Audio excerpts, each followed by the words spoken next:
Chief Detective Carlos felt his blood run cold.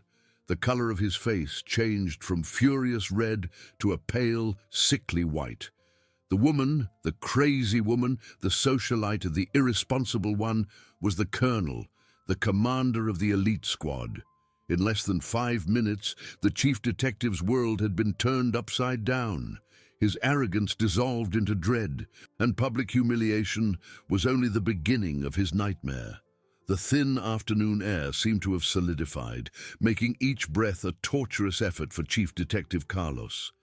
The pale white that now covered his face was a map of his newfound terror, each line of cold sweat trickling down his forehead a silent confession of his monumental error. The woman, the colonel, the commander of the elite squad.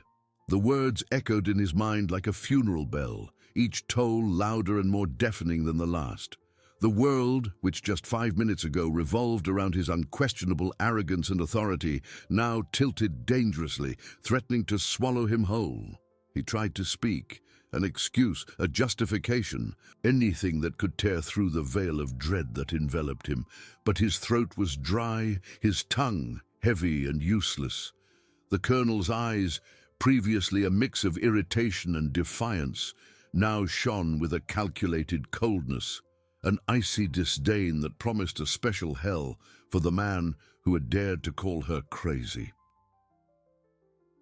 The elite squad, a block of steel and discipline, remained motionless. Every man and woman, in their impeccable uniforms and ready weapons, was a silent extension of their commander's will. The salute, once a gesture of respect, now seemed a decree sealing the chief detective's fate. The silence that followed that formal recognition was more deafening than any scream, heavier than any condemnation. It was the sound of power realigning, of the pendulum of justice swinging irreversibly. The few curious onlookers who had gathered to witness the spectacle of the chief detective reprimanding a socialite now cowered, their faces reflecting the same disbelief and fear that paralyzed Carlos. The whispers ceased, replaced by a fearful respect. They saw Chief Detective Carlos, the untouchable, the arrogant, shrink before a woman who, in seconds, had transformed from victim to judge, from the aggrieved to the executioner. The public humiliation was complete, but Carlos knew deep down that this was only the prologue. The colonel took a step forward, her eyes fixed on his, an intensity that pierced his soul. There was no explicit anger on her face, only an implacable determination. She didn't need to shout to be heard, nor gesticulate to impose her will. Her presence, now amplified by the squad behind her, was sufficient. Chief Detective Carlos, her voice was calm, almost a whisper, but each syllable carried the weight of a falling rock. You have just committed a series of errors. You hit my car, you verbally assaulted me, you publicly disrespected me, and most gravely of all, you underestimated the wrong person. Carlos tried to stammer something, and I didn't know, and I'm sorry, but the words died in his throat. His desperate eyes swept the scene, searching for an escape, a remnant of his authority. There was none. The civil police car, once a symbol of his power, now looked small and insignificant next to the elite squad's armored vehicles. The colonel made a slight movement with her head, and one of the soldiers, a giant in a camouflage uniform, stepped forward, stopping a few inches from Carlos. The man's shadow covered the chief detective, and the smell of metal and military sweat filled his personal space. You know, Chief Detective, the colonel continued, her voice maintaining that dangerously soft tone, the difference between us is that I don't need a badge to have authority. I earned it, with sweat, blood, and sacrifice, and unlike you, I know exactly who I am and what my place is. She paused, allowing her words to infiltrate Carlos's terrified mind. He felt the weight of each squad member's gaze on him, each one a silent judge. Dread transformed into a cold nausea. You told me to lean against the wall, didn't you? She asked, a slight smile playing on her lips, a smile that didn't reach her eyes, which remained cold and calculating. Very well. Now, Chief Detective Carlos, it's your turn." She raised her hand, not in a gesture of anger, but with the precision of a surgeon. Her eyes met those of the soldier standing next to Carlos. "Soldier," she commanded, her voice finally gaining a thread of steel, "present Chief Detective Carlos to me, and make sure he understands the meaning of leaning against the wall." The soldier nodded, an almost imperceptible movement. His eyes, previously neutral, now carried an intensity that made Carlos take a step back. But there was nowhere to go. He was surrounded, cornered, his world crumbling under the weight of his own arrogance. Chief Detective Carlos, the man who considered himself above the law, was about to learn a lesson he would never forget, and the sound of handcuffs approaching in his mind was the prelude to a very real nightmare. The soldier, a mountain of muscle and discipline, moved with a speed that belied his mass. Before Carlos could even process the order, a firm, relentless hand grabbed his arm, spinning him with a force that made him stagger. The chief detective, accustomed to being the aggressor, now felt the helplessness of being the prey. His feet barely touched the ground as he was led, almost dragged, towards the elite squad's vehicle, an armored vehicle that looked like a monolith of power compared to his own civilian car. "No! Wait! I am Chief Detective Carlos. You can't do this." Carlos's voice, once full of authority, was now a mix of plea and despair, thin and brittle. He tried to struggle, but the soldier's grip was like a steel vice. Every movement he made was useless, only serving to expose his fragility and the ridiculousness of his situation even further. The badge on his chest, once a shield, now seemed a target. The colonel watched, motionless, her eyes following every movement with calculated precision. There was no rush, no uncontrolled anger, only the cold, methodical execution of a consequence. She was the personification of the law, and Carlos was about to feel its weight. The soldier pressed him against the side of the armored vehicle with a force that knocked the air from Carlos's lungs.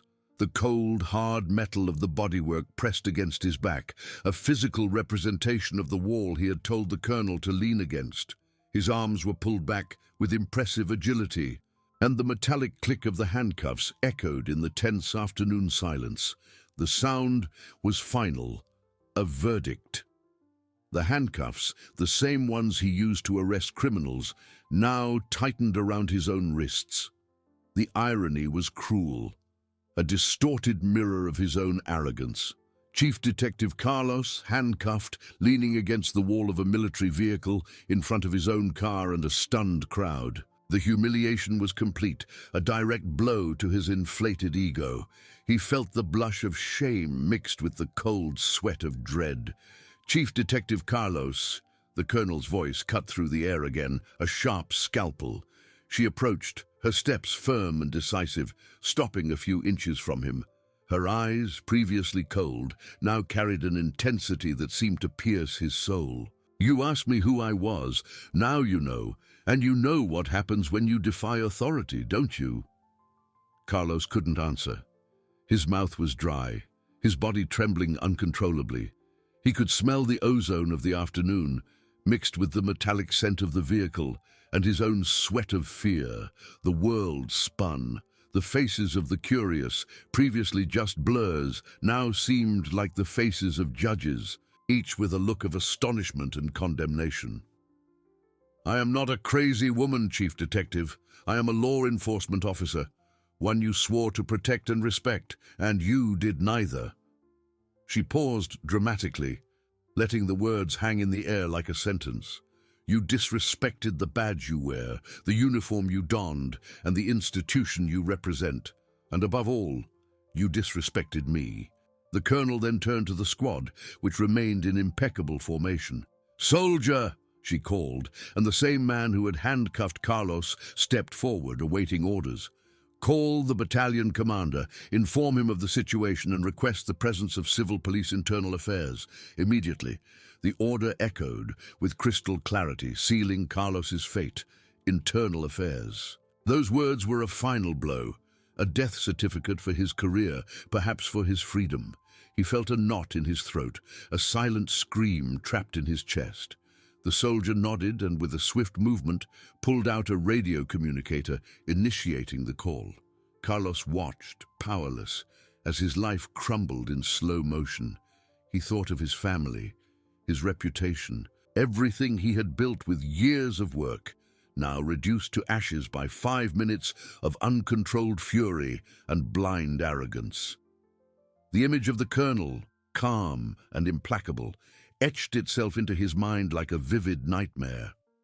She had not raised her voice, had not shown anger, only a cold, calculating determination. She was the manifestation of absolute power, exercised with surgical precision. The other members of the elite squad, previously just an imposing presence, now seemed guardians of an inevitable fate. Their eyes, hidden beneath their helmets, were a constant reminder that he was completely at the mercy of the woman he had insulted. The afternoon sun, previously a comforting warmth, now seemed to burn his skin, a purifying fire that exposed his flaw. "And what about my car, Chief Detective?" The colonel turned to face him again, her tone now almost casual, but with a subtext of veiled threat. "The one you hit and damaged? You will be responsible for all repairs, and for any inconvenience this causes me." Carlos swallowed hard. The cost of the repair was the least of his problems now. His career, his reputation, his freedom, everything was at stake. He tried one more time, a last desperate effort. "Colonel, please, I didn't know. It was a mistake, a misunderstanding." She raised an eyebrow, a subtle gesture that silenced him instantly. "A misunderstanding, Chief Detective? You verbally assaulted me, told me to lean against the wall, and damaged my property. That is not a misunderstanding. It is a series of crimes and a blatant demonstration of abuse of power." The colonel then stepped back, her imposing figure casting a shadow over Carlos. "Wait here, Chief Detective Carlos. Your superiors will be arriving soon, and I guarantee this will be a conversation you will never forget." She turned, and the squad, as one man, moved to form a security perimeter around the scene. Carlos, handcuffed to the armored vehicle, felt the weight of the world on his shoulders. The air felt heavier, each breath a struggle. Chief Detective Carlos, the man who considered himself untouchable, was now awaiting his judgment, a prisoner of his own arrogance, under the cold, implacable gaze of the woman he dared to call crazy. The nightmare was just beginning. The afternoon air, previously warm and inviting, now seemed thin, heavy with the smell of metal, sweat, and the ozone that precedes a storm. Carlos, handcuffed to the armored side of the elite squad's vehicle, felt each beat of his heart echo in his ears, a funeral drum for his own ruin. Humiliation was a poison spreading through his veins, more potent than any drug, more corrosive than any acid. He, Chief Detective Carlos, respected, feared, untouchable, was reduced to a public spectacle, a potential criminal, exposed under the icy gaze of the woman he had dared to underestimate. His mind, once so sharp in strategies and manipulations, was now a whirlwind of panic and regret. The colonel's words, each a direct hit, pierced his last layer of dignity. "You disrespected the badge you wear, the uniform you donned, and the institution you represent, and above all, you disrespected me." The phrase echoed, a cruel mantra that sealed his fate. He tried to remember how everything had escalated so quickly, how a simple traffic accident had turned into a Kafkaesque nightmare. 5 minutes, just 5 minutes, and his life, his career, his reputation, everything crumbled like a house of cards. The soldier who had handcuffed Carlos spoke into the radio, his voice low and professional, but each syllable was a nail in the coffin of the chief detective's hope. "Battalion Commander, Civil Police Internal Affairs, immediately." The words were a death certificate. Internal Affairs. The relentless body that investigated and punished misconduct within the police itself. There was no escape, no way to bribe, intimidate, or negotiate. The colonel had played her final card, and Carlos was out of chips. The crowd of curious onlookers, previously just a blur, now seemed to come into focus, their faces displaying a mixture of shock, satisfaction, and morbid curiosity. He could feel the weight of every gaze, every whisper. His image, that of a man of power, was being dismantled there, in public, for all to see. The shame was almost unbearable. Then, on the horizon, a distant sound began to materialize. First, an almost imperceptible hum, then the unmistakable wail of sirens. 2, perhaps 3. They grew in volume, cutting through the tense silence of the scene, announcing the imminent arrival of more authorities. Carlos's desperate eyes fixed on the direction of the sound. Would it be his salvation? A glimmer of hope, however faint, ignited in his chest. Perhaps his colleagues, his superiors, could intervene, reverse the situation. But the colonel, with her unwavering posture, seemed to read his thoughts. She turned to the squad, which maintained an impeccable formation, like living statues of discipline and power. Maintain the security of the perimeter. No one approaches without my authorization. Her voice was a command, not a request. The soldiers nodded, their movements synchronized, their weapons ready. The colonel then walked a few steps forward, positioning herself to have a clear view of the street, awaiting the new arrivals. There was no nervousness in her posture, only a calculated calm, that of someone who knows exactly what she is doing and why. The sirens intensified, and in a few moments 3 civil police cars, different from Carlos's, and an unmarked car with discreet internal affairs insignia burst onto the scene. They stopped abruptly, their lights flashing, adding another element of controlled chaos to the scenario.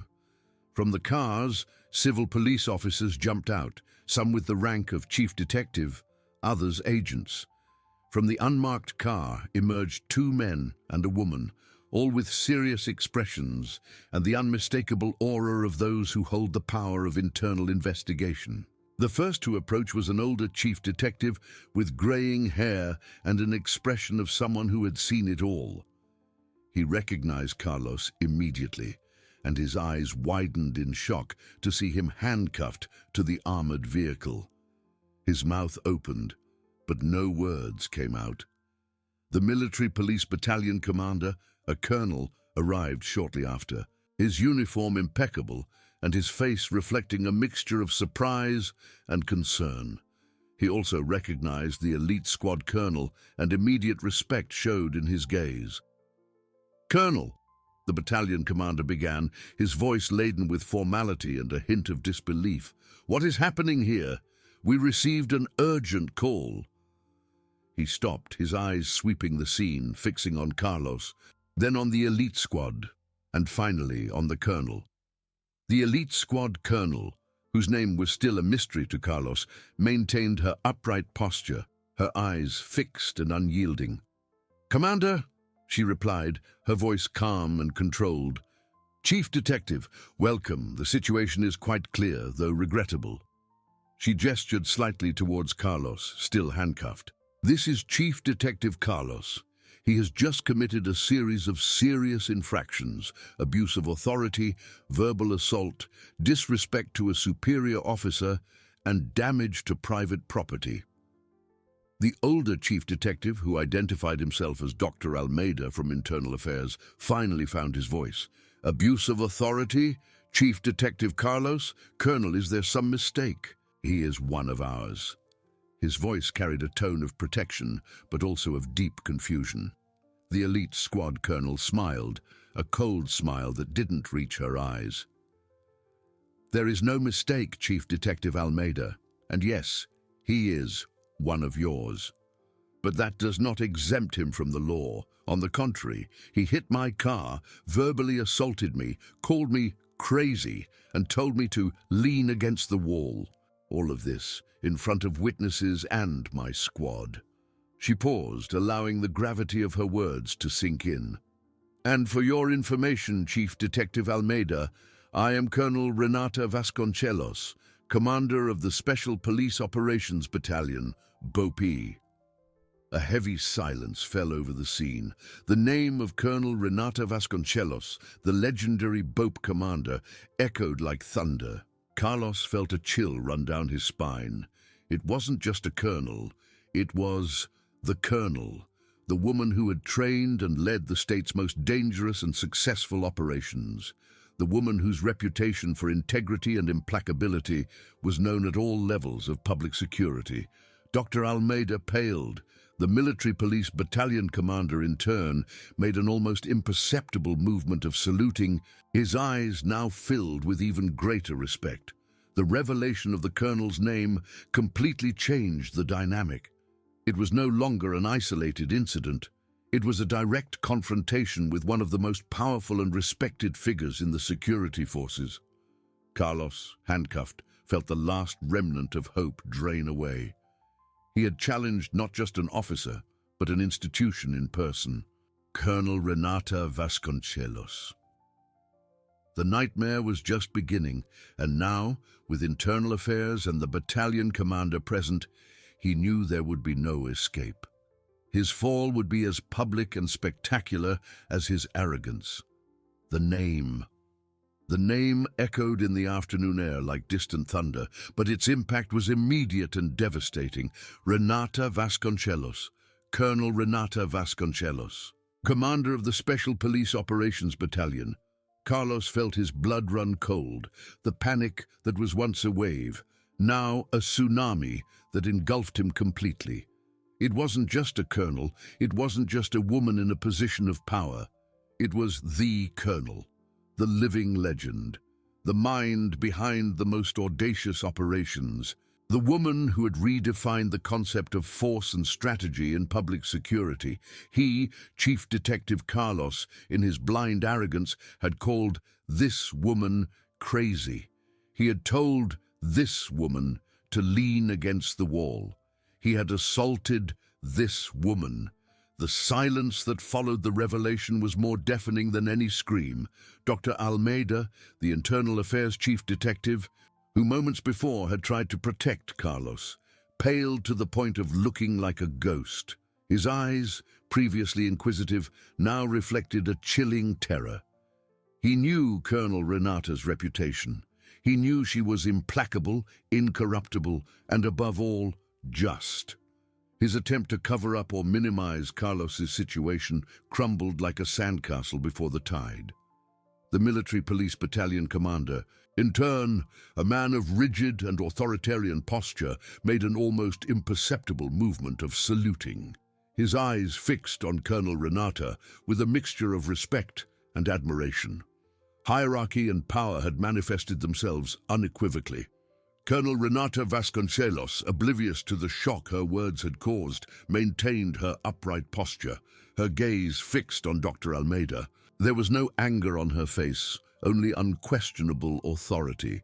Chief Detective Almeida, she began, her voice calm but with a resonance that demanded absolute attention.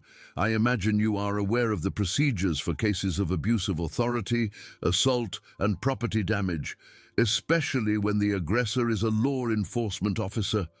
Dr. Almeida tried to swallow, but his throat seemed dry. Yes, Colonel. Of course, perfectly aware. His voice was hoarse, almost a whisper. The protection he had tried to extend to Carlos evaporated into the air, replaced by the urgent need to demonstrate his own integrity and compliance with the law. Excellent, Colonel Renata continued with a slight nod. Then I ask that you immediately initiate the proceedings. Chief Detective Carlos will be taken to Internal Affairs, where he will give his statement. My team and I will be the main witnesses. Furthermore, the security cameras on my armored vehicle recorded the entire interaction from the moment of the collision until the arrival of the elite squad.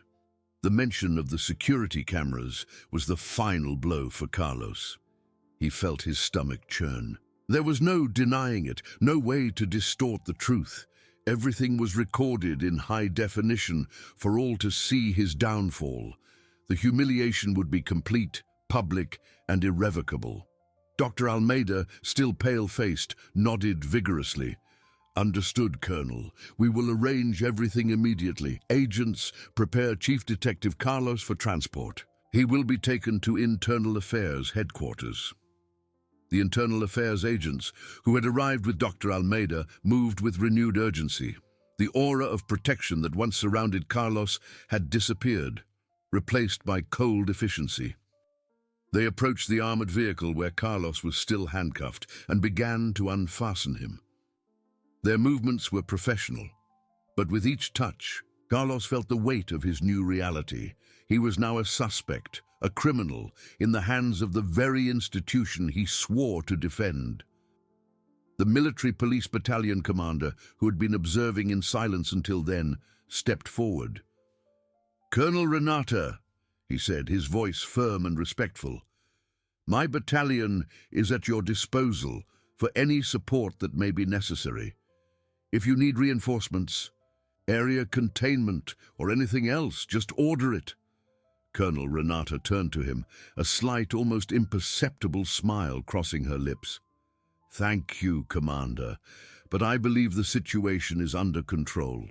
My team is more than sufficient to ensure safety and order. However, your presence and that of your team are an important testimony." She then turned to Carlos, who was now standing, but still handcuffed between two Internal Affairs agents. His eyes, previously full of anger and arrogance, were now empty, filled only with deep despair. "Chief Detective Carlos," she said, her voice final, "your career is over, your reputation is in ruins, and your freedom, well, that will be decided by justice. But one thing is certain. You will never again underestimate a woman, much less a BOPE colonel." Colonel Renata's words were like a death sentence. Carlos felt the ground disappear beneath his feet. The crowd of curious onlookers, who were previously just a blur, now seemed to laugh at him. Their whispers transformed into cries of condemnation. He had lost everything in 5 minutes, 5 minutes of pure arrogance. As the agents led him to one of the Internal Affairs vehicles, Carlos looked back at the scene he was leaving behind. Colonel Renata was there, imposing, unyielding, surrounded by her elite squad, who maintained an impeccable formation, like silent guardians of her authority. The afternoon sun, which previously seemed to burn his skin, was now just a cold light, illuminating the stage of his disgrace. The nightmare wasn't just beginning, it had reached its climax, and Carlos was the protagonist of his own ruin, under the cold and implacable gaze of the woman he dared to challenge. Carlos's world collapsed not with a bang, but with the heavy silence that followed Colonel Renata's words. Each step the Internal Affairs agents forced him to take towards the vehicle was a nail in his professional coffin. The handcuffs, once a symbol of his authority and power, now tightened around his wrists with the force of humiliation, a constant reminder of his new and terrible reality. He, Chief Detective Carlos, the man who dictated the rules, was being treated like a common criminal, an outcast. The crowd of curious onlookers, which was previously just an annoying blur, now seemed to have faces, eyes fixed on him, whispers turning into cries of condemnation in his disturbed mind. He could feel the weight of every gaze, the thinly veiled satisfaction in some, the shocked surprise in others. His fall was not just personal, it was a public spectacle, televised in real time by cell phone cameras, recorded for the posterity of shame. With each flash, with each lens pointed, Carlos felt his soul shrink, his pride trampled. Colonel Renata Vasconcelos's voice, cold and definitive, echoed in his mind like a death sentence. "Your career is over. Your reputation is in ruins." He had challenged the legend, the woman who was synonymous with integrity and strength, and now he paid the price. The bitter taste of regret mixed with growing panic. How could he have been so blind, so arrogant? The image of himself, inflated with power, calling her crazy, telling her to lean against the wall, was a horror movie repeating in his mind. As he was pushed into the back seat of the unmarked internal affairs vehicle, Carlos cast one last look at the scene he was leaving behind. Colonel Renata was there, imposing, unyielding, surrounded by her elite squad, who maintained an impeccable formation, like silent guardians of her unquestionable authority. The afternoon sun, which previously seemed to burn his skin with anger, was now just a cold light, illuminating the stage of his disgrace. Dr. Almeida and the military police battalion commander were still there, their expressions serious, but now tinged with an almost reverential respect for the colonel. The dynamic had changed forever. The vehicle door closed with a dry thud, sealing his fate. The interior was cramped. The smell of old upholstery and dust seemed to suffocate him. The two internal affairs agents accompanying him maintained a professional silence, their faces impassive, but Carlos could feel the distance, the implicit judgment in their posture. He was no longer a colleague. He was a case, a problem to be solved, internal affairs. He had taken many there, always on the prosecution side, always with the certainty of his own righteousness and power. Now he was the accused. The irony was a bitter poison, corroding him from within. The cold corridors, the smell of old paper and bureaucracy, everything seemed more oppressive, heavier. Every face that saw him, every agent who led him through the labyrinths of that building, seemed to carry a silent judgment, an anticipated condemnation. Upon arrival, he was taken directly to a waiting room, a Spartan environment with hard chairs and bare walls. The wait was excruciating, each second stretching into an eternity. His mind raced, trying to find a way out, a justification, anything that could reverse the inevitable. But there was nothing. The cameras on Colonel Renata's armored vehicle had recorded everything. His own arrogance had been his executioner. Meanwhile, back at the incident site, Colonel Renata Vasconcelos addressed Dr. Almeida and the military police commander with the same calm and authority. "Chief Detective Almeida," she said, her voice resonating with the strength of someone who holds absolute control. "I expect the investigation to be conducted with the speed and impartiality that the case demands. The integrity of our institutions is at stake, and I will not allow it to be stained by acts of abuse of power." Dr. Almeida nodded vigorously, his pallor still evident. "Colonel, rest assured, the case will be handled with the utmost priority and rigor. Internal Affairs does not tolerate such conduct, especially from an officer." He knew his own reputation was at stake, and any attempt to cover for Carlos now would be professional suicide. The military police commander, in turn, reinforced his offer of support. "Colonel, if you need anything, my team is at your disposal. The area has already been secured, and we are ready for any request." Renata nodded, a slight, almost imperceptible smile on her lips. "I appreciate both your cooperation. Order has been restored, and justice will take its course. My team and I will now withdraw, but we will be available to provide statements and necessary evidence." With a precise movement, she turned to her elite squad. "Team, form up for withdrawal. Mission accomplished." The squad, in perfect synchronicity, began to move, their armored vehicles starting their engines, ready to depart. Colonel Renata Vasconcelos, the woman Carlos had underestimated, left the scene with the same dignity and power with which she had arrived, leaving behind a trail of irreversible consequences. In the internal affairs waiting room, Carlos felt a chill. He knew the nightmare was just beginning. His life, his career, everything he had built had been destroyed in 5 minutes of pure and blind arrogance. And the woman he had called crazy was the architect of his ruin. The silence in the internal affairs waiting room was a torment. Each tick of the clock on the wall seemed to amplify the frantic beat of his own heart. Carlos, once the hunter, was now the prey. The handcuffs had been removed for the formality of the interrogation, but he felt more trapped than ever, chained by his own choices and the inevitability of what was to come.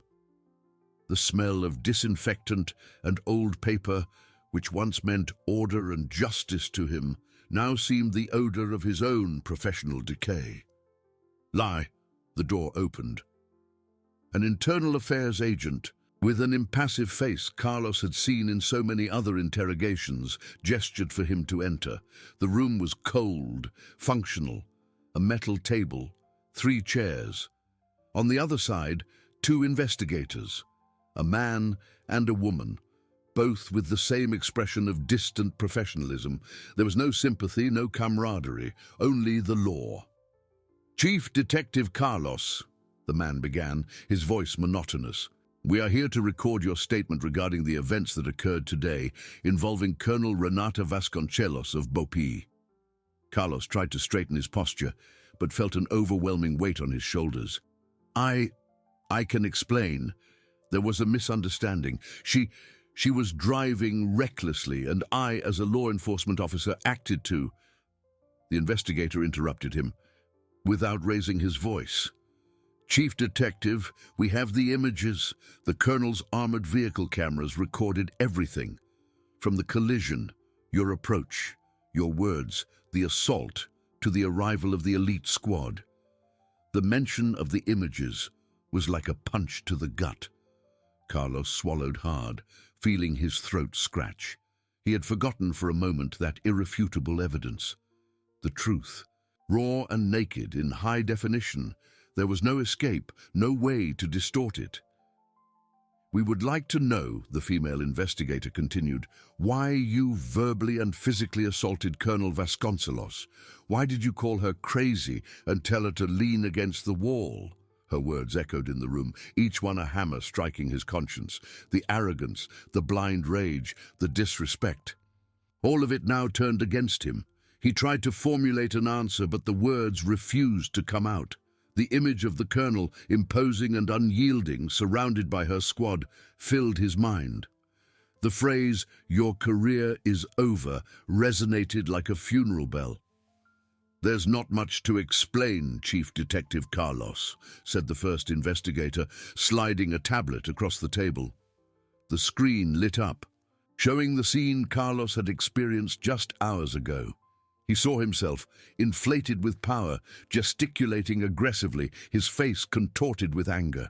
Then the outstretched hand, the shove, the raised voice. And then the arrival of the elite squad, the salute, the transformation of the scene. The video was relentless.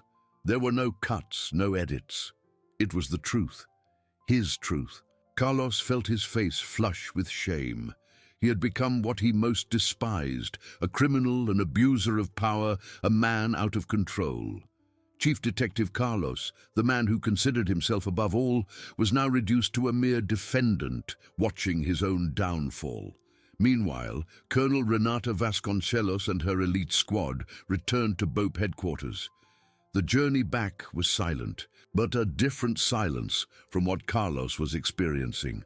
It was a silence of duty fulfilled, of mutual respect, and of unquestionable authority. The imposing armored vehicles cut through traffic with the same efficiency with which they had arrived at the incident site. Upon arrival, the team disembarked in impeccable formation. The gazes of the other BOPE officers and enlisted personnel were of admiration and respect. There was no need for words. The news had already spread. Like wildfire across dry ground, Colonel Renata had confronted a corrupt chief detective and brought him down in just 5 minutes. Renata walked towards her office, her posture upright and confident.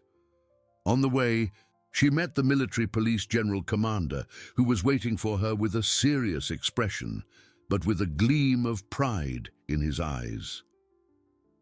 "Colonel Vasconcelos," he said, extending his hand for a firm handshake. "Preliminary reports have already arrived. It seems Chief Detective Carlos had a memorable day." Renata allowed herself a slight smile. "Commander, I merely did my duty. The law is for everyone, and the abuse of power cannot be tolerated, especially within our own ranks. The General Commander nodded. Indeed, your action was decisive and exemplary. Internal affairs is already in full swing, and the Secretary of Public Security has been informed. There is no doubt that Chief Detective Carlos will face the most severe consequences. He paused, his gaze fixed on hers. You not only defended your honor, Colonel, but also the integrity of our institution. Many were tired of the impunity of certain elements. I appreciate the support, Commander, Renata replied, her voice firm. My team and I are available for any additional statements or evidence that may be needed. Transparency is essential. Excellent, said the General Commander, with a nod. Let me know if you need anything, and please rest. You've earned it. Renata entered her office, the door closing softly behind her. She took off her cap, placing it on the desk. The adrenaline began to subside, but the sense of duty fulfilled remained. She looked out the window at the city she swore to protect. Justice sometimes was a tortuous path, but she was there to ensure it was walked. Carlos had learned the hard way that arrogance was a poison, and that underestimating a woman, especially a BOP colonel, was a fatal mistake. His nightmare was just beginning, and she, Renata Vasconcelos, was the personification of the justice he had so disdained. The video ended. The scene froze on the tablet screen. A relentless portrait of Carlos's arrogance, his blind fury. The silence in the Internal Affairs interrogation room was heavier than before, dense with the weight of undeniable proof. Carlos felt a chill run through his body, a cold dread that started in his stomach and spread like poison through his veins. He looked up, meeting the impassive gaze of the two investigators. There was no explicit judgment in their eyes, only a cold, professional assessment. That was worse than anger. Anger he knew how to fight. Indifference he could not. Chief Detective Carlos, the female investigator said, her voice cutting through the heavy air, the video is quite clear. Your actions were a blatant violation of the police code of conduct, not to mention the assault and abuse of authority against a superior officer.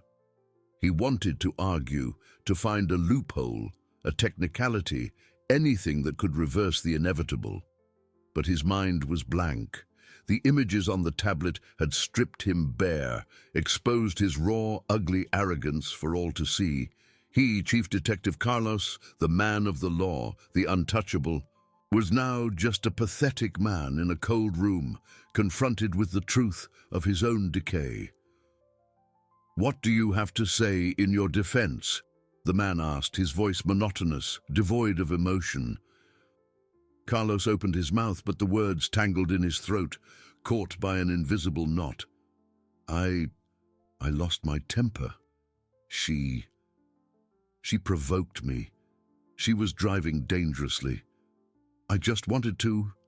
Wanted what, Chief Detective? The woman interjected, her voice a little more incisive. To humiliate her, to show her who was in charge. Colonel Vasconcelos was in an official vehicle on duty. Your approach was disproportionate, your language unacceptable, and your aggression indefensible. He closed his eyes, the image of Renata's face appearing in his mind, calm and resolute, even as he yelled at her. He had seen her as an obstacle, an annoyance, a woman to be put in her place.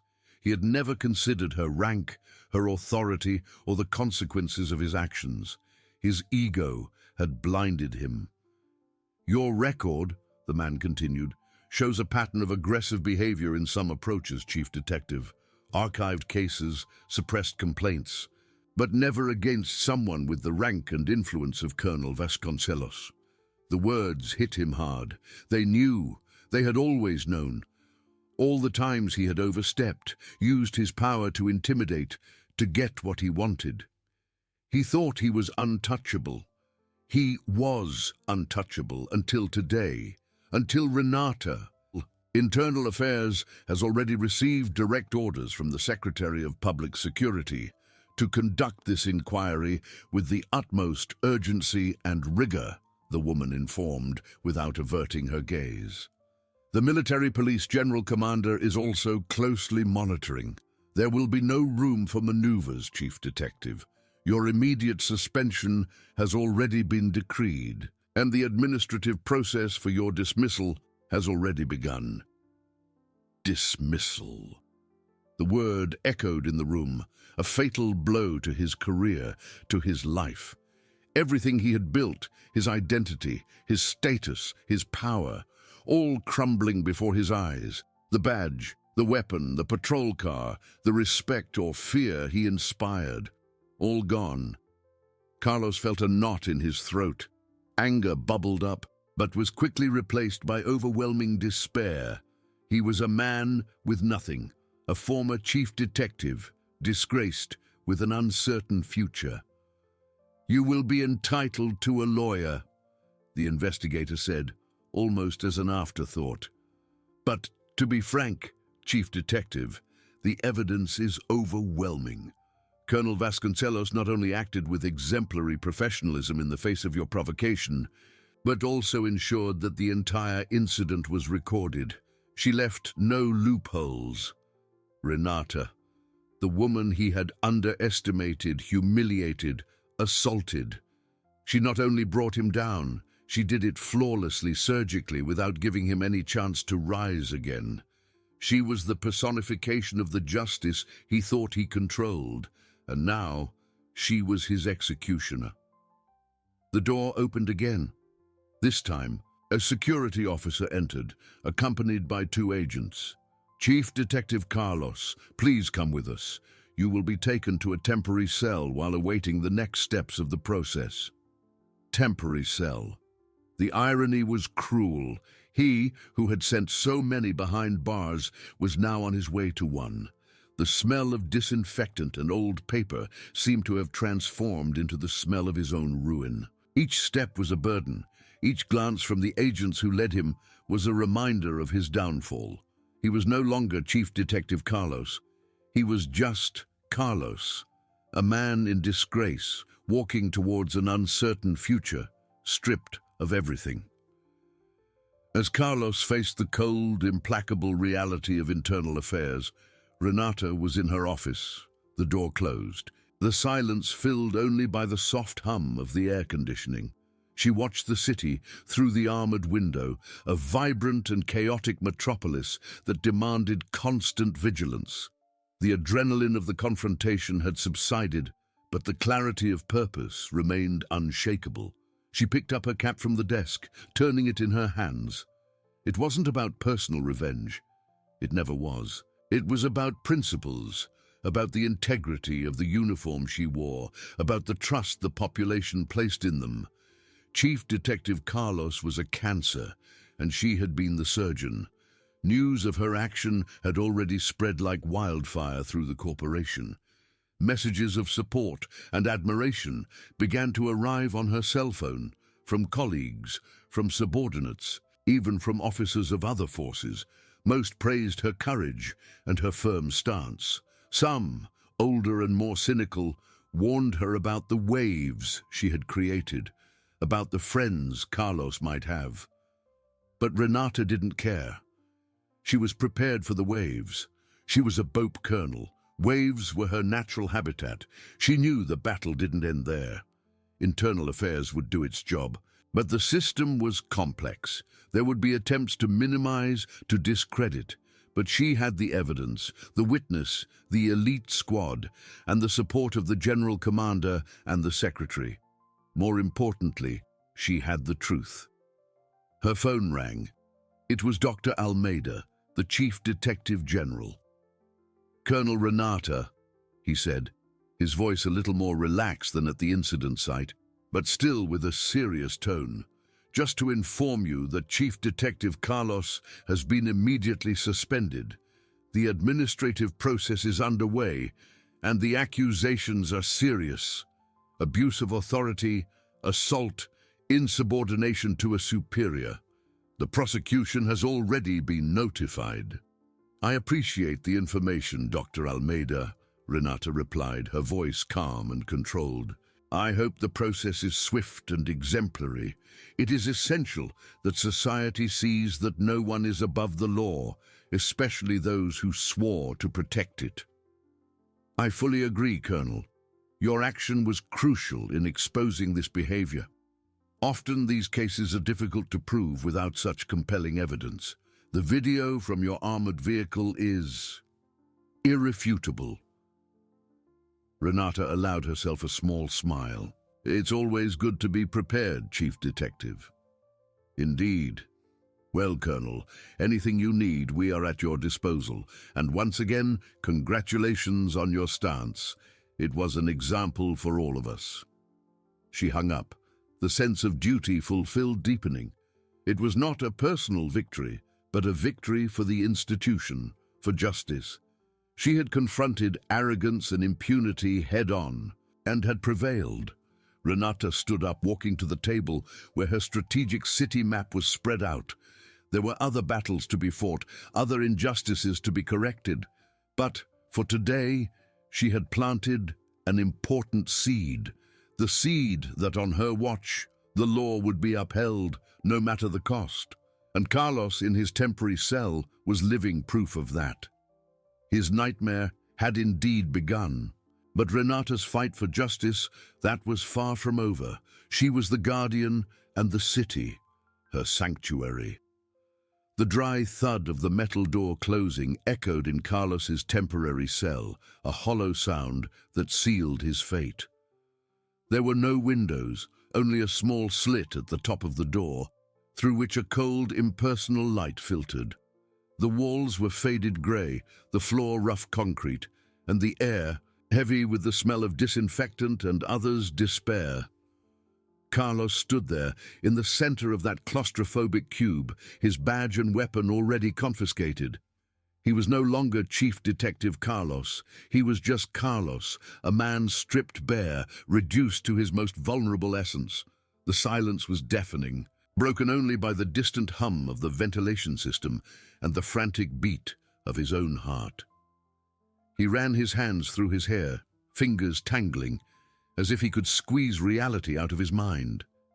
But reality was relentless. The video images replayed in a cruel loop. His uncontrolled fury, the harsh words, the raised hand, and the calm, unyielding face of Renata Vasconcelos. The face of the woman he had underestimated, humiliated, and who had now brought him down with surgical precision. Arrogance, once his armor, now suffocated him. He had built a career on intimidation, on the belief that rules applied to everyone but him. How many times had he looked into the eyes of criminals, or even ordinary citizens, with the same contempt he had shown Renata? How many lives had he impacted with his arrogance, certain that his position made him untouchable? The irony was a bitter poison in his mouth. He, the hunter, had become the hunted. The future, once a path paved with promotions and power, was now a dark abyss. Dismissal. The word echoed in his mind like a funeral bell. It wasn't just the loss of his job, it was the loss of his identity. Who was Carlos without the badge, without the authority, without the fear he inspired? A nobody, an outcast, a disgraced former chief detective. Shame was a physical weight, bending his shoulders, crushing his chest. He threw himself onto the concrete bench, the cold surface offering no comfort. Anger began to bubble up again, but this time it wasn't the blind rage that had driven him. It was an impotent rage, directed at himself, at his own stupidity. How could he have been so blind? How could he not have seen the trap, the intelligence behind that calm woman? She hadn't reacted with shouts or threats. She had acted with strategy, with undeniable evidence, with the support of a force he didn't even comprehend. The elite squad saluting, the general commander, the secretary of security. He had challenged not just a woman, but an entire institution, personified in Renata Vasconcelos. While Carlos drowned in his own private hell, Renata was in her office, the door closed, the silence filled only by the soft hum of the desk lamp illuminating the documents before her. The silence was different from Carlos's cell.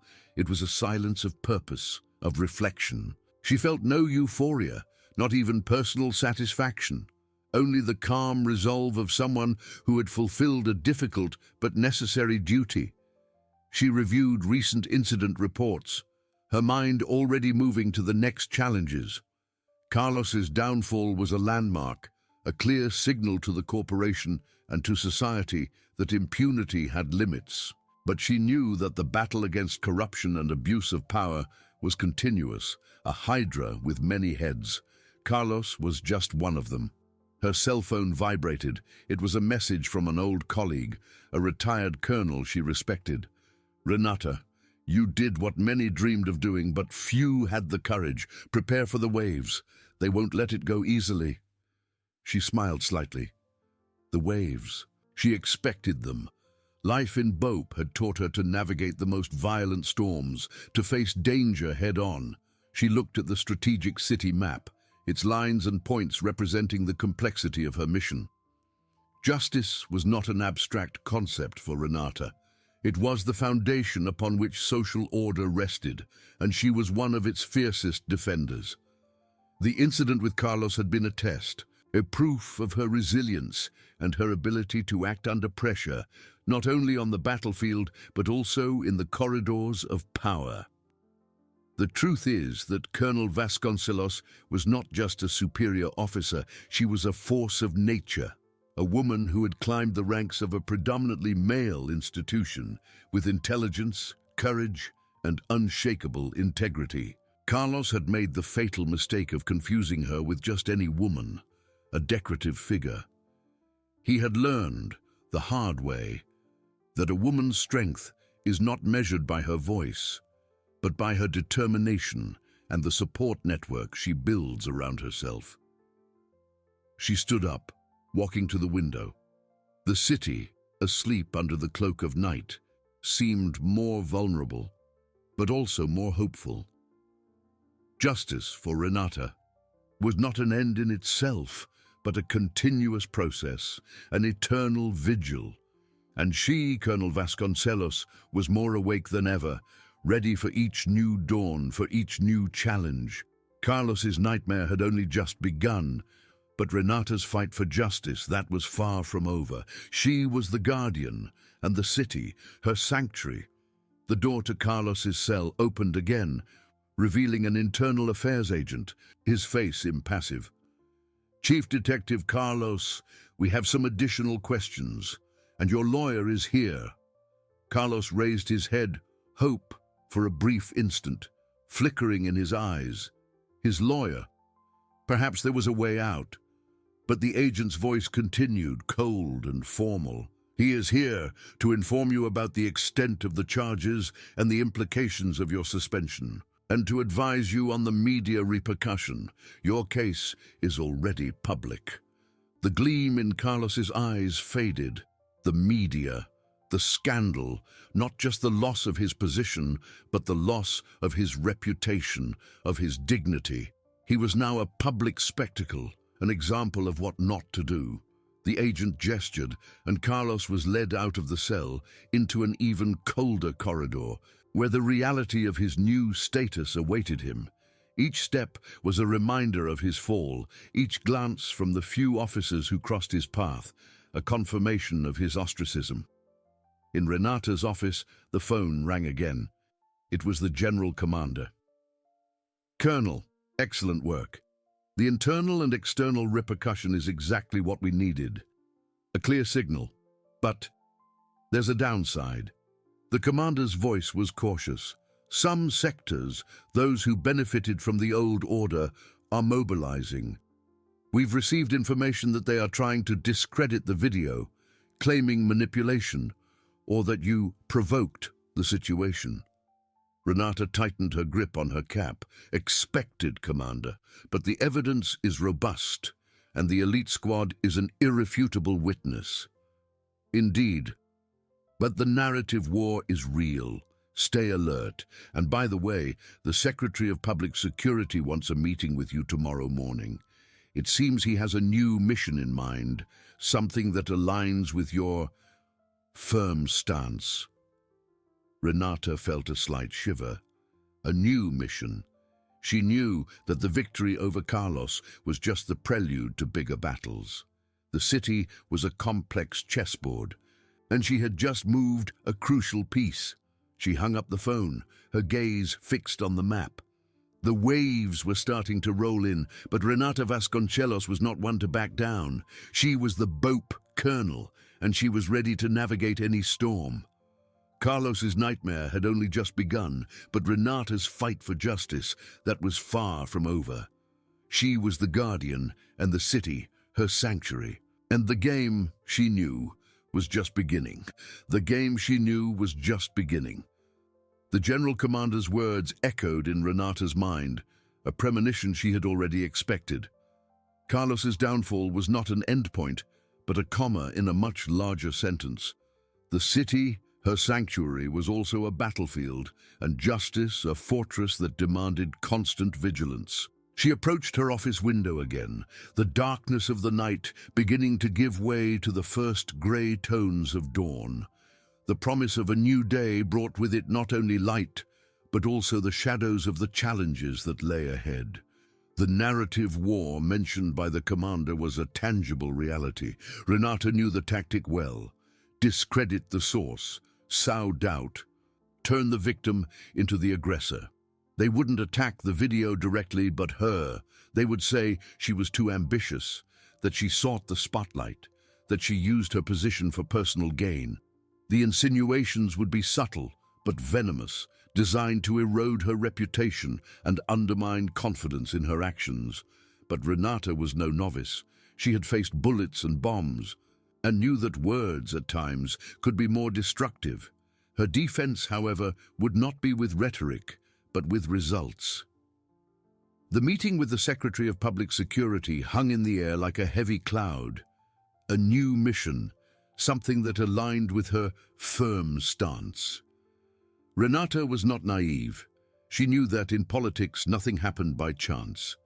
Her victory over Carlos had exposed an open wound in the corporation, a cancer of impunity that needed to be extirpated.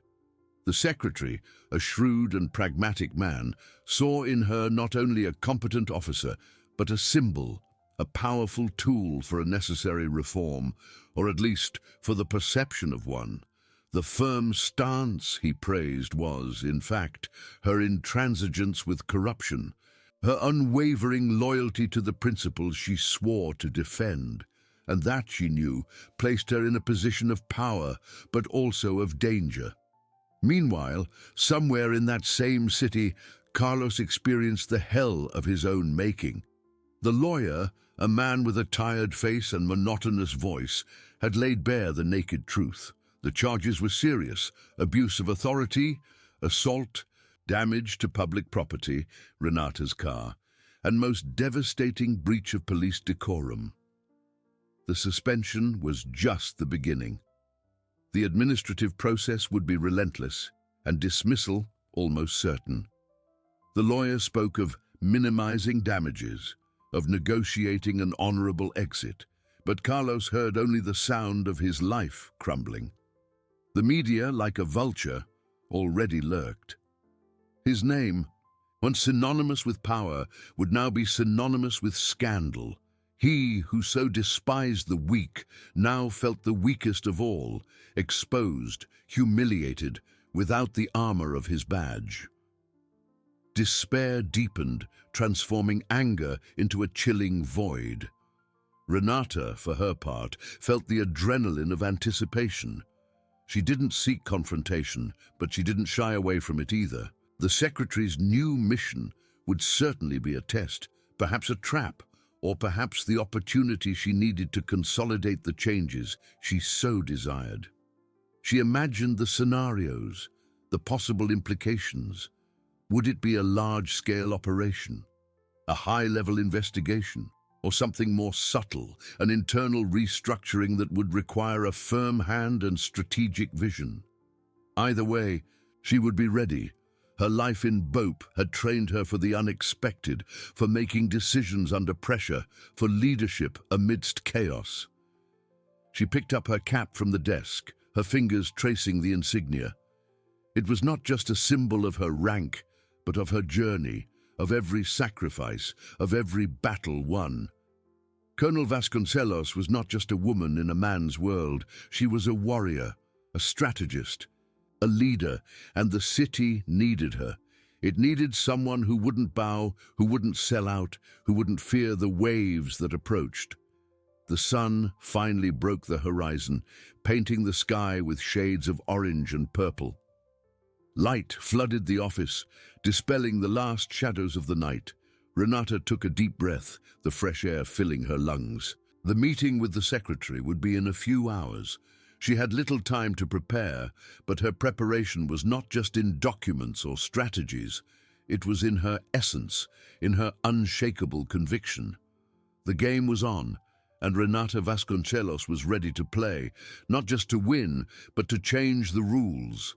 Justice, for her, was not a distant ideal, but a reality to be built, brick by brick, battle by battle. And she, the guardian, was more than ready for the next move. The fate of the city, and perhaps of the entire corporation, was now in her firm and determined hands. The light of dawn, which once promised a new day, now seemed to carry the weight of an ultimatum. Renata Vasconcelos felt the chill not of the morning cold, but of anticipation. The city, still sleepy, awaited its awakening, and with it the new battles that the colonel knew were inevitable. The meeting with the Secretary of Public Security was not just an appointment. It was a rite of passage, a confirmation that the game had indeed escalated to a new level. She donned her uniform with her usual precision, each movement calculated, each piece a reminder of her position and her responsibility. The cap, with the BOPE insignia, felt heavier today, laden not only with the unit's history, but with the uncertain future that was unfolding. In the mirror, she saw not just a woman, but a leader, a fortress forged in years of discipline and confrontation. The image of Carlos, breaking under the weight of his own choices, was still fresh in her mind. A grim warning of the consequences of arrogance and abuse of power. The journey to the Secretary of Public Security's office was silent, punctuated only by the murmur of the patrol car's radio, which Renata barely registered. Her mind was already in the secretary's office, anticipating the words, the subtext, the traps, and the opportunities. She knew she would be tested not with weapons, but with politics, with rhetoric, with the subtle dance of power. The secretary's office was a stark contrast to the austerity of her own. Dark wood, polished leather, a panoramic view of the city that now buzzed under the rising sun. The secretary, a middle-aged man with an easy smile and sharp eyes, rose to greet her. His posture was cordial, but Renata felt the tension beneath the surface. "Colonel Vasconcelos, thank you for coming so early," he said, gesturing for her to sit. "Please, make yourself comfortable." Renata sat, maintaining an upright posture, her eyes fixed on his. "Secretary, I am at your disposal." The secretary smiled, a smile that didn't reach his eyes. "Direct as always, I like that. Your reputation precedes you, Colonel, and I must say, the incident with Chief Detective Carlos, well, it was a shock to many, but a necessary revelation to others." He paused, observing Renata's reaction, who remained impassive. The repercussion, as you can imagine, was explosive. Internally, there are those who see you as a hero, and there are those who see you as a threat. Externally, public opinion is divided, but most are crying out for justice, for a clean-up, and that's where you come in, Colonel. The tension in the air was palpable. Renata waited, knowing the preamble was coming to an end. The old order, as the General Commander must have told you, is mobilizing. There are attempts to discredit you, to paint the incident as a setup, a provocation. But the images are clear. And the presence of the elite squad is undeniable. They cannot deny the facts, so they try to attack the messenger. The secretary leaned forward slightly. They underestimated you, Colonel, and that was their fatal mistake. He leaned back in his chair, the smile disappearing. I have a new mission for you, Colonel, a mission that will require all your firm stance, your integrity, and your courage. A mission that, if successful, could redefine the image of our corporation and, by extension, the security of our city. Renata felt a slight tremor. This was it, the new mission. I am creating a special task force, an elite unit with broad investigative powers reporting directly to me. Its objective will be to dismantle the networks of corruption and abuse of power that have infiltrated our own police force. We will start with the highest echelons, Colonel, those who feel untouchable, who believe they are above the law. The secretary watched her intently. You will be the commander of this task force. You will have carte blanche to investigate, arrest, and expose. There will be no untouchables. There will be no privileges. This is a unique opportunity, Colonel, to clean house once and for all. But it is also a dangerous mission. You will make powerful enemies, far more than Chief Detective Carlos. Renata took a deep breath, absorbing every word. It was exactly what she expected, and what she feared. A double-edged sword. Absolute power, but also a giant target on her back. I accept the mission, Secretary, she said, her voice firm and clear without hesitation. But I have some conditions. The secretary raised an eyebrow, a glint of admiration in his eyes. Tell me. I need total autonomy in choosing my team. I need unlimited resources for the investigation, and most importantly, I need your personal guarantee that there will be no political interference, that this task force will not be dismantled or sabotaged midway. That support will be unconditional, even when investigations reach sensitive names. The secretary studied her for a long moment, the smile returning, this time more genuine. Colonel, you are the woman I expected. Your conditions are reasonable and necessary. You will have all of this. My word is your guarantee. What is at stake is greater than any of us. The city needs a cleanup, and you are the broom. He stood up, extending his hand. Renata shook it firmly. It was a pact, an alliance forged in necessity and mutual ambition. Meanwhile, in a cold, damp cell, Carlos listened to the sound of the television in the corridor. His lawyer, with an even paler face, had just informed him about the formalization of the charges and the opening of the administrative process. Dismissal was imminent. But what hit him hardest was the news coming from the TV. Colonel Renata Vasconcelos appointed to lead task force to combat police corruption. Her name, again. Her face on the screen seemed to mock him. The anger which he thought had turned into despair, rekindled, more intense and impotent than ever. He had been the first, but he would not be the last to fall. She was coming for all of them. Carlos's nightmare was just the beginning of a purge that would sweep the city. Renata, back in her office, looked at the city map. Now, the lines and points not only represented the complexity of her mission, but the targets she had to hit. The task force, the cleanup, the waves were not just coming. They were about to become a tsunami. And she, Colonel Vasconcelos, was in the eye of the storm, ready to guide the city through it, whatever the cost. The game, she knew, was just beginning. But now, she was not just a player. She was the queen and the board, her kingdom to be defended.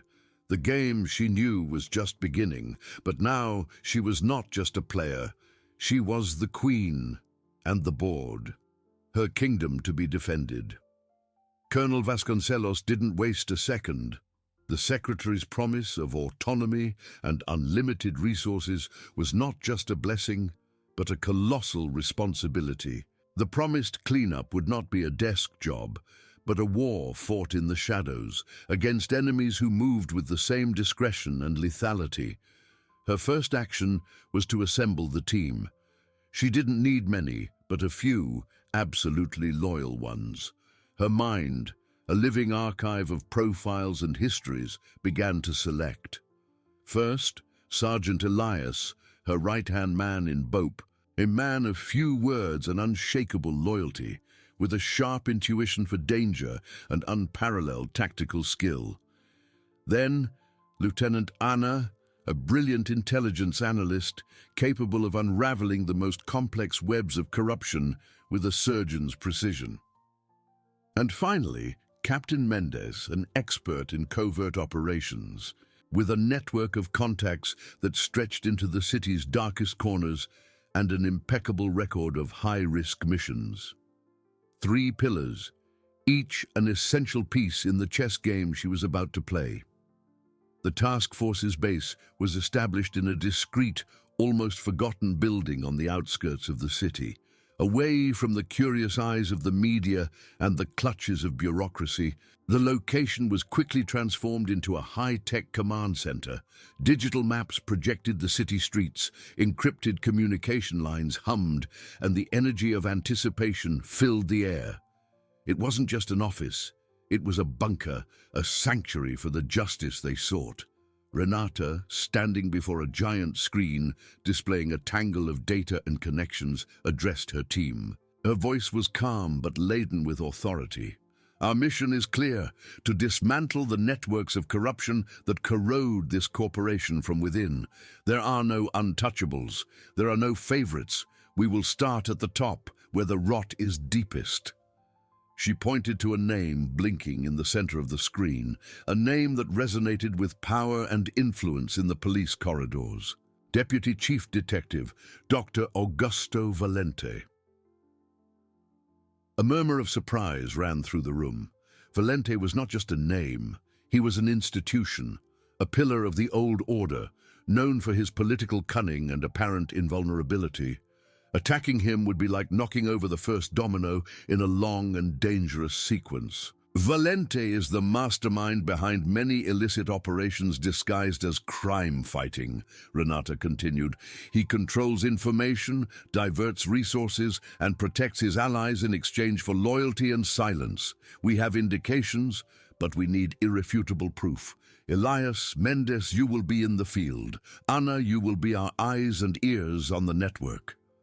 As the task force mobilized, the city began to feel the first tremors of the approaching earthquake. In luxurious offices and secret meetings, news of Renata's appointment and the creation of the task force spread like a virus. Panic began to set in among those who benefited from impunity. Phones rang incessantly, voices whispered in alarmed tones, and paranoia became the new currency. "She's crazy," growled an old guard bigwig in an intercepted call by Anna's team. "She's coming for all of us. We need to stop her before it's too late." In his cell, Carlos, with eyes bloodshot with anger and despair, watched a news program detailing Colonel Vasconcelos's first press conference. Her image, impassive, powerful, promising a new era of integrity, was a torment. He saw the fear in the reporter's eyes, the admiration in the eyes of some citizens. He was a sacrifice pawn. But now the Queen was moving the pieces to take down the king. The purge, which he thought was just a personal nightmare, was becoming a reality for all his former allies.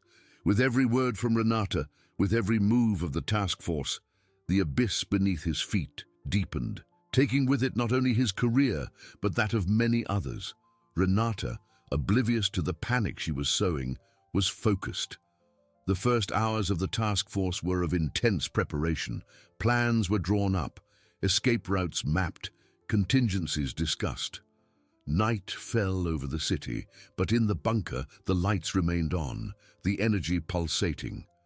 Colonel Vasconcelos reviewed the last details, her mind a labyrinth of strategies and counter-strategies. She knew the old order would not remain inert. They would retaliate, try to discredit, perhaps even worse. But she was ready. Primary target: Deputy Chief Detective Augusto Valente's residence. Operation Clean Dawn. Elias Mendez, prepare your teams. Ana, maintain maximum vigilance. I want no surprises. The city slept, unaware of the storm brewing, but Renata Vasconcelos, the queen on the chessboard, was about to make her first decisive move. The tsunami was coming, and its first target was about to be swallowed by the waves of justice. The sound of the task force vehicles breaking the silence of the early morning was the prelude to a new era, or perhaps the apocalypse for those who considered themselves above the law. The early morning swallowed the sounds, but not the tension that vibrated inside the armored vehicles. The lights of the city, still asleep, flickered in the distance, indifferent to the tsunami approaching. Operation Clean Dawn was not just an incursion, it was a declaration, a strategic blow to the heart of the old guard. Colonel Renata Vasconcelos observed the digital map before her, each point of light representing a member of her team, moving with Swiss watch precision towards the target, the opulent residence of Deputy Chief Detective Augusto Valente. The convoy stopped a few blocks away, the shadows of the night engulfing the vehicles. The silence, then, was broken only by the rustling of leaves and the distant sound of sirens that were not theirs. Sergeant Elias, with his impassive face and eyes that seemed to see through the darkness, led the assault team. Captain Mendez, with the agility of a feline, coordinated the perimeter security. Every movement was calculated, every breath held. There was no room for error. Valente's mansion was a fortress, surrounded by high walls and security cameras, but Renata's task force was no ordinary force. In seconds, the main gate was neutralized, and Elias's team stormed the grounds like ghosts. The internal lights of the house came on abruptly, a muffled scream. The surprise was complete. Valente, caught in his own nest, was found in the main hall, frantically trying to destroy documents in a fireplace. The smell of burning paper mingled with the heavy air of the early morning. His eyes, once full of arrogance, now reflected raw panic. He didn't expect this. Not from her. Not from that woman. Renata entered the residence, her firm steps echoing in the tense silence. She didn't need weapons pointed at Valente. Her presence was enough. Chief Detective Valente, her voice was calm but sharp as a blade. You are under arrest for obstruction of justice and for involvement in a corruption network. Anything you say can and will be used against you. Valente, a man accustomed to giving orders and being feared, tried to regain his composure. This is absurd. A setup. You don't know who you're messing with, Colonel. I have friends. Influences. This will cost you and the Secretary dearly. Renata merely stared at him, unblinking. Your influences didn't save you today, Chief Detective. And as for the cost, the city has already paid too much for your impunity. While Elias and Mendez began sweeping the property, searching for evidence Valente failed to destroy, Lieutenant Ana, in the bunker, monitored the network. Phones began to ring, frantic. The old orders, encrypted lines buzzed with panic and disbelief. Valente was caught. It's her, the crazy colonel. We need to do something. Paranoia spread like an uncontrollable fire. The news of Valente's arrest, an untouchable pillar, was the earthquake Renata had promised. In his cold cell, Carlos watched, stunned, the breaking news report. The image of Valente, handcuffed, being escorted out of his mansion was surreal.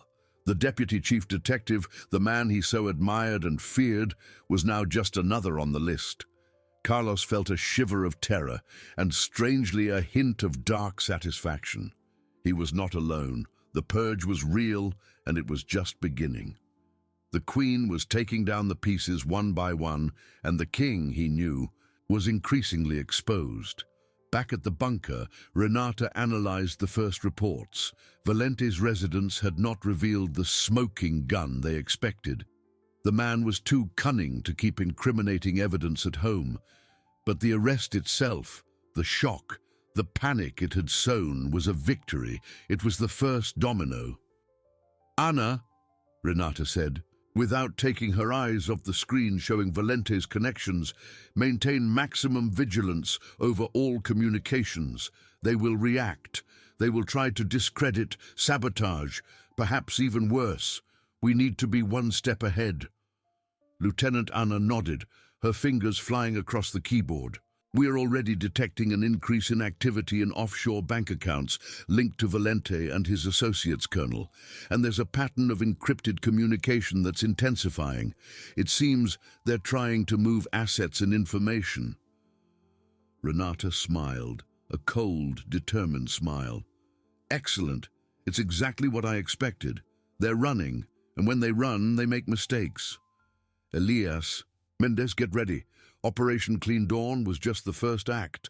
Now the real game begins. We need to follow the money and information trail. Valente is the key, but he's not the safe. The safe is much larger, and it's full of secrets that can bring down the entire power structure of this city." The city, now awakening to the nocturnal chaos, began to feel the weight of change. News of Valente's arrest dominated the headlines, shocking the population and sending waves of fear and hope. Renata Vasconcelos, the woman chief detective Carlos had called crazy, was rewriting the rules. She was not just a player. She was the relentless force that in just 5 minutes had turned the board upside down, and the game, she knew, was far from over. The dawn that swallowed Valente's arrest gave way to a turbulent morning. The city, once sleepy, awoke to the news exploding on all channels. The untouchable deputy chief detective, Augusto Valente, was behind bars. The shock was palpable.